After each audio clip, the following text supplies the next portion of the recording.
Good afternoon mga mads! Tara! Pasiguan na to atong 200 ug unsa nga sudan ang ato ang mapalit mga mads. Hi mga mads! So nakauli na ko and mao ni ang atong ang napalit sa ato ang 200. So natay tulo ka bangus dara ato na siyang i-fry karon ang daing style. And then half dayon na tahong. Yes, ato na siyang i-buttered tahong karon with petchay. So, mao ni siya ang ato ang pansahog sa ato ang tahong. Ana tay petchay and then abutay siling labuyo and dahon sa sibuyas. Tapos, nakapalit pa gid pang pakbet nato for tomorrow morning mga mads. So, di ba?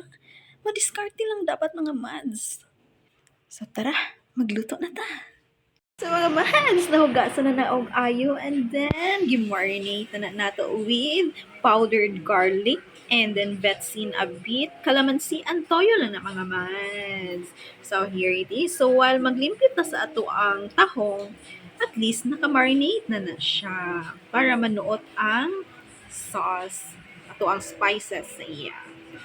So mga mads, nagpainit na taong mantika, kay ato nang i-fry ang atong marinated bangus.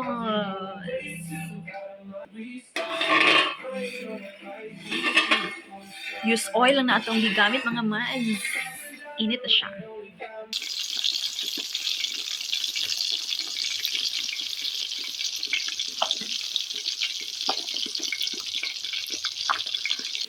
So balihon na to mga mads.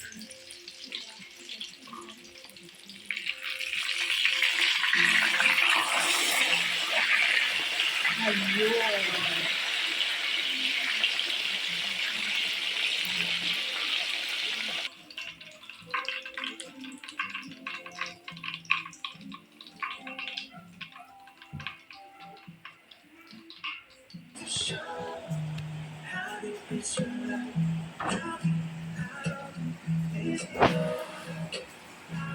So while nagprito na ang mga mads, nagprepare na taong mga lamas para sa atuang tahong.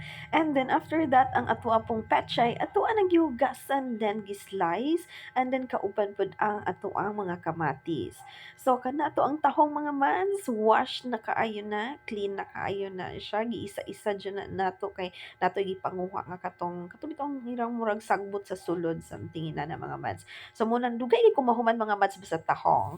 So mga mads kani nagpainit na taog butter and then atuan ng gilunod ato ang mga panakot mo na siya mga mads ato lang ng hulaton nga mogawas ang aroma mga mads and then after na to ang tahong ato na siyang gilunod. So kana mga mads nag-add lang ta diha og patis, vetsin and then garlic powder and ground pepper mga mads. So kana ato na siyang gisahon, dali lang kay na nga pagkaluto mga mads kay bawal pud nato na siya i-overcook.